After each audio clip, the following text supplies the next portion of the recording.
Good day, I'm Randall Tumanan and I'm here to answer the question of this following. Why are the where are there positive and negative effects of religion in human lives?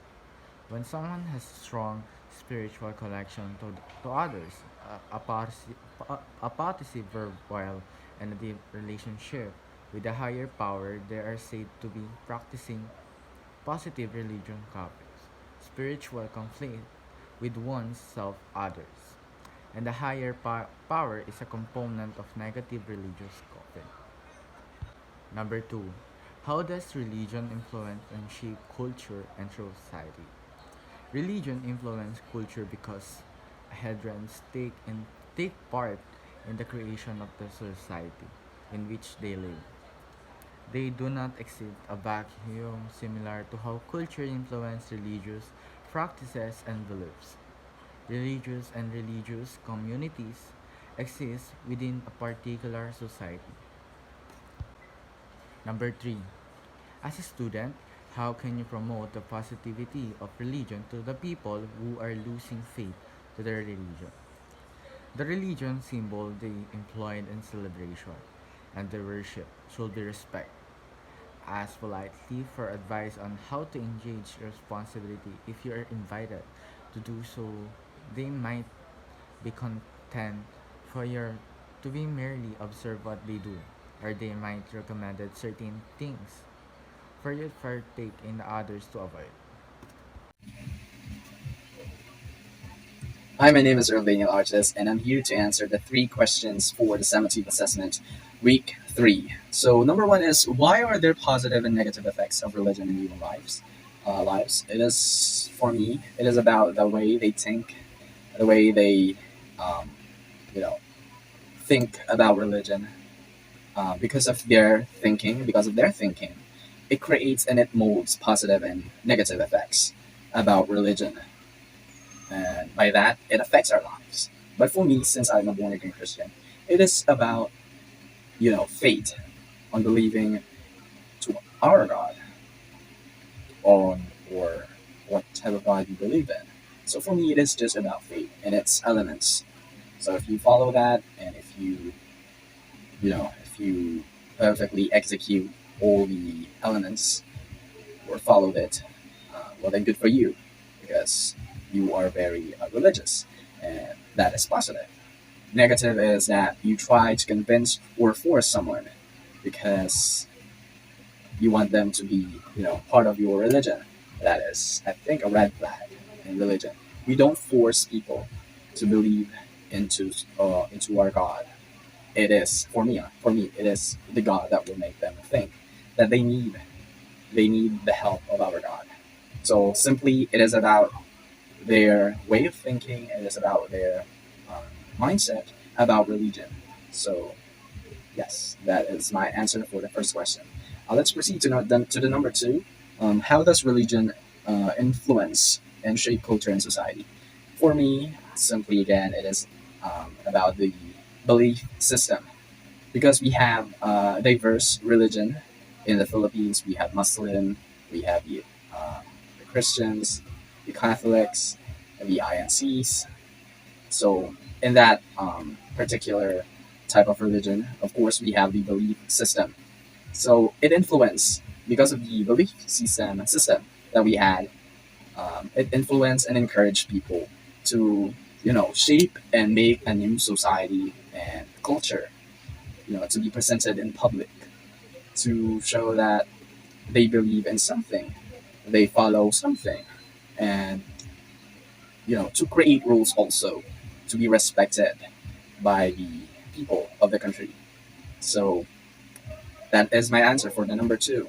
Three, as a student, how can you promote the positivity of religion to the people who are losing faith to their religion? Since I'm a born again Christian, and I'm a Gen Z, I think. Am I Gen Z? I am a Gen Z. So there is this series called Young Sheldon, and Young Sheldon is basically the younger version of Sheldon Cooper, um, the star on The Big Bang Theory, also a series, which is he is now. I'm sorry. He is the matured and older self of Sheldon. And young Sheldon, of course, the younger Sheldon. So it is the story of a smart kid, and Sheldon, he is an atheist, so he doesn't believe in God. And he questions his pastors always when there is the Sunday um, service. So there's this episode. I don't remember what episode it is, but it is about his mom who is losing faith to our God, and he is frightened by that. And Sheldon is a fan of homeostasis, and he doesn't want a changing environment. Not necessarily like the change of environment, but his environment, his surroundings. He doesn't want that. And he noticed that his mom doesn't say grace or doesn't pray before eating dinner, lunch, and he also noticed that his mom doesn't go to churches anymore. And he is sad because of that. And he asked his mom what is wrong. His mom told him, of course, he cannot solve it or cannot help it with scientific stuff. And then Sheldon, out of nowhere, convinced his mom, her mom, to believe again because of this. I don't remember the exact words or terms in that series, but this is my idea. This is what I remember about it. He said that there is a possibility that in this universe and the other universe, there is a creator. Because if the power or the gravitational pull is less powerful, I don't know. It is about less and more powerful. It would collapse into a ball, or it will scattered, and we will not be able to see stars in the universe. So it shocks me and it moves me. So now I don't question my belief and my faith again, since I'm also a fan of Sheldon. And that's it, I think. And I will encourage them to watch that episode, and I think it will help them too. So for me, we do not question someone's religion. We should more be like minding our own business. It is not about who is more superior. It is not about inferiority, but it is about your faith to your God. If you don't believe in any God, well then respect each other. God doesn't want any war. God doesn't want any hate. He wants us to love each other, no matter what. There is a part of a movie which is about Jesus, where many people are throwing rocks to a woman, and Jesus said, "Throw a rock to this girl if you don't have sins, or if you do not commit any sins." So no one would throw rocks. So yeah, for me that's it.